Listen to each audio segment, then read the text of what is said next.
When our daughter Indiana was born in 2014, my wife Joey's plan was to homeschool her here at our farm when she was old enough for school. Unfortunately, just after Indiana turned 2, Joey passed away, and I had to come up with a different plan. That's how this schoolhouse came to be.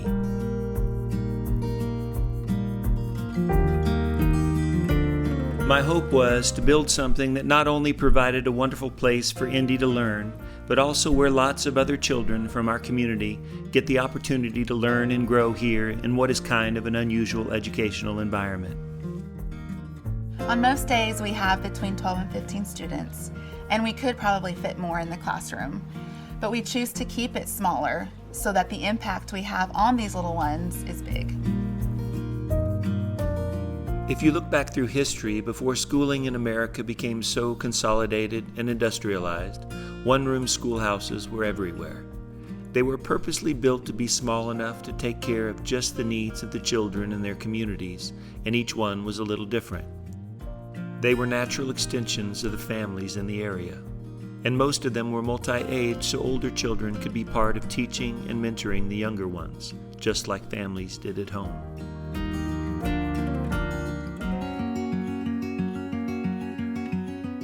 The kids love the variety of things they get to do here, from growing and cooking their own food, to taking nature walks, to being around all kinds of different animals. And they and we get to use our own natural strengths. Since I grew up in Mexico City, I'm able to teach the children Spanish. Indy knows over 1,000 signs, and she gets to teach them that language. So we all bring our own strengths to the table. We like to say that we're teaching the 4 R's here: reading, writing, arithmetic, and all things rural. Of course, we also want the children to learn the things they'll need to know when they grow up and have jobs and lives and families of their own. But more than that, we want to teach them to be great lovers of learning and of people and nature and of God who created everything.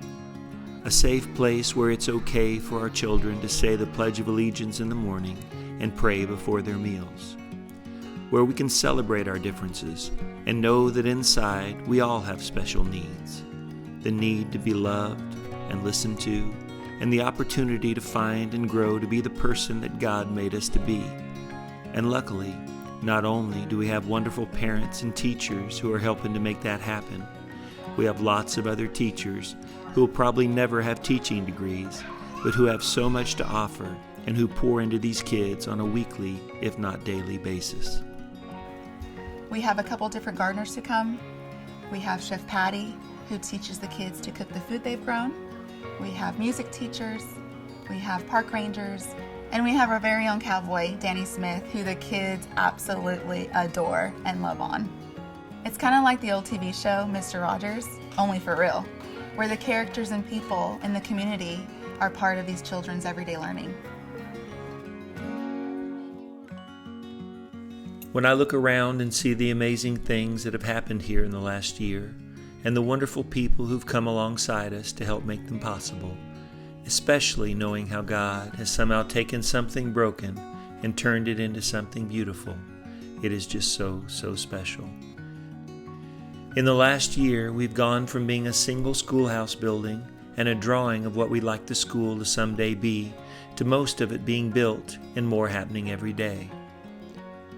This is probably a lot for 15 children and a couple of teachers, but our goal here isn't to grow and expand and one day have 25, then 50, or 300 children.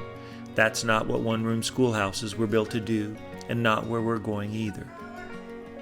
This fall, we're hoping to start filming and editing some of the unique lessons that the kids get to learn, and our goal for next year is to make them available for anyone online to access and learn or just be encouraged by. So we can not only impact the kids here at the school, but also hundreds of thousands of other children and families online all across the country and world who might not have a chance to learn some of the things that go on here. And when I think about it that way, this little place doesn't seem so little anymore. It's not just a one-room schoolhouse. It's a one-room schoolhouse the whole world can fit in.